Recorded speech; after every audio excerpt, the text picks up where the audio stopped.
My name is Kelsi Hatzenbuhler, and this is my informative speech. This is my audience.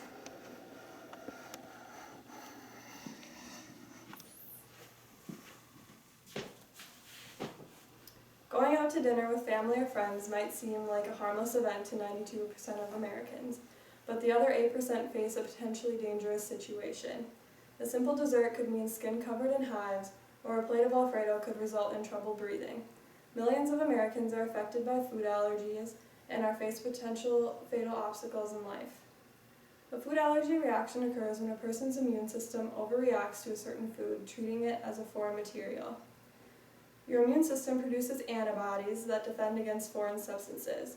This is a good thing when foreign substance is harmful, but some people's immune systems overreact to substances that shouldn't cause an allergic reaction. When this occurs, the immune system sets off a chemical chain reaction leading to allergy symptoms. Normally, allergy symptoms aren't life-threatening, but some people have a severe allergic reaction that can result in anaphylaxis. Any food can cause an allergic reaction, but according to the Centers of Disease Control, the 8 that cause 90% of reactions are eggs, milk, peanuts, tree nuts, fish, shellfish, wheat, and soy. Allergic reactions involve the skin, the gastrointestinal tract, cardiovascular system, and respiratory tract. Symptoms can show up as vomiting, hives, shortness of breath, cough, tight throat, tongue swelling, shock, and anaphylaxis, which is the most severe. A victim of an allergic reaction may experience only one symptom or many at a time. The first time a person is exposed to an allergen, they may only experience a mild reaction. Symptoms will likely be less severe and not escalate as quickly. However, multiple exposures may eventually lead to more severe reactions. Once the body has experienced an allergic reaction to an allergen, it becomes much more sensitive to that allergen. This means that even small exposures can potentially trigger severe reactions. The most effective treatment is to avoid the food that causes the reaction. Another way to dodge allergic reactions is determine if a person reacts to a related food. For example, if a person is allergic to peanuts, they also may be allergic to tree nuts such as pecans, walnuts, or almonds. If a food allergy is suspected, an appointment with an allergist should be scheduled. The allergist will look into family and medical history and determine which tests to perform in order to diagnose an allergy. 2 tests are commonly performed, a skin prick test and blood test. Skin prick tests provide accurate results within 20 minutes. A liquid containing a small amount of the allergen is applied to the skin on the patient's arm or back. Then a probe is used to prick the skin, and the liquid seeps down into the skin. If a patient is allergic to an allergen, a small mosquito bite-sized bump will appear.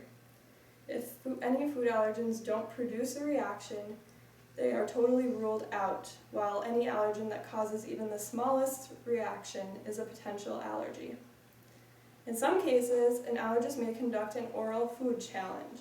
This test is most frequently used when patient history is unclear, previous tests are inconclusive, or to see if an allergy has been outgrown. This procedure is considered the most accurate because patients are actually fed small amounts of their allergen.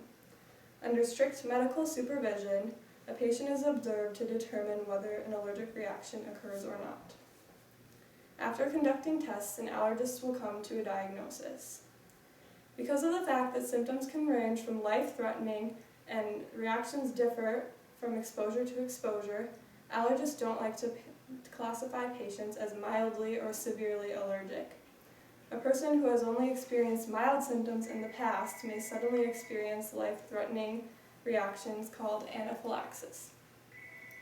Anaphylaxis usually impairs breathing, causes a sudden drop in blood pressure, and sends victims into shock.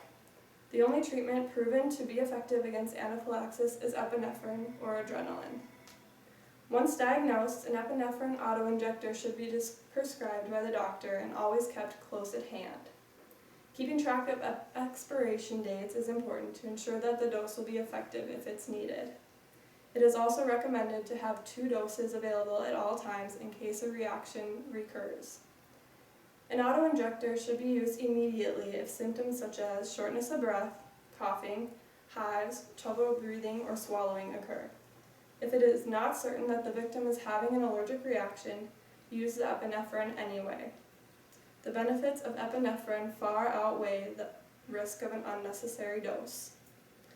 If after any dose of epinephrine is administered, the victim needs to be transported to a hospital. The autoinjector is only intended to buy time for the victim, not to reverse any results of a reaction. If an unnecessary dose of epinephrine was administered, doctors will also want to monitor the patient to ensure their vitals are safe. In the event that a reaction would happen at work or school, an allergy victim should have a written emergency action plan.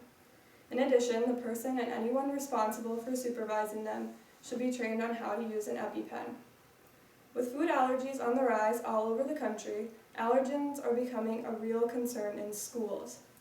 In order to ensure that all students in a school are safe, some schools around the country are banning any baked goods or foods that don't have a label to prove they are free of any allergens that might put a child at risk. In order to avoid allergic reactions, a person needs to know which foods are safe to eat. The best way to ensure a food is safe is to check the label on every food product that is bought. According to FDA.gov, the Food Allergen Labeling and Consumer Protection Act requires that all labels on foods containing major allergens declare the allergen in plain language. For example, if a product contains peanuts, the label must read "contains peanuts." If the product might have been processed on shared equipment or made in the same facility as an allergen, the label must state it. For example, may contain almonds or made in a shared facility with cashews.